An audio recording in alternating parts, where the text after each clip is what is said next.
BRS assembly సెషన్ను boycott చేయడంపై మంత్రి జూపల్లి కృష్ణారావు ఫైర్ అయ్యారు. అసెంబ్లీలో కృష్ణా జలాలపై చర్చ జరిగితే తమ బండారం బయటపడుతుందనే సెషన్ బాయ్కాట్ డ్రామా పేరుతో పారిపోయారని విమర్శించారు.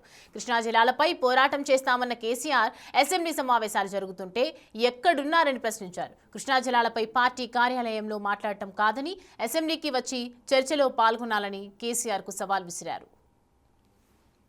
మీ బండారం బయటపడుతుంది ఈ సాకును చూపించి ఈ నెపంతో మొత్తం సెషన్ రాకుండా పోతున్నట్టే కేవలం కృష్ణా జలాలపైన పాలమూరు జలాలపైన మీరే బీరాలు పలికి రాజకీయ పబ్బం కోసం మాట్లాడి ఇలా అసలు వాస్తవం బయటపడుతుంది.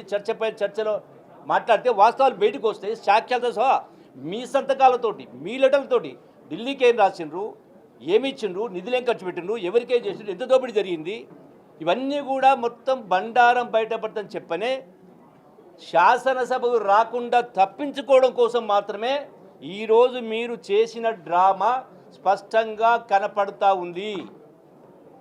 ఇంతకంటే సాక్ష్యం అవసరం లేదు. ఎందుకంటే గొప్ప గొప్ప మాటలు మాట్లాడండి. పాలమూరు జిల్లా మరొకసారి యావత్ పాలమూరు జిల్లా ప్రజాప్రతినిధులు, పాలమూరు జిల్లా ప్రజాప్రతినిధులుగా మీకు రెండు చేతులు జోడించి ప్రార్థిస్తాడు. దయచేసి నుంచి పాల్గొనండి, వాస్తవాల్ని బయటపెట్టండి.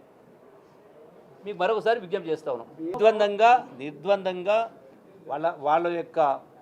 వాళ్ళ యొక్క చర్యల్ని ఖండిస్తూ మరొకసారి శాసనసభకు వచ్చి ప్రజలకు మీరు చెప్పేది ప్రజలకు శాసనసభ వేదికగా చెప్పండి విజ్ఞప్తి చేస్తా ఉన్నాం.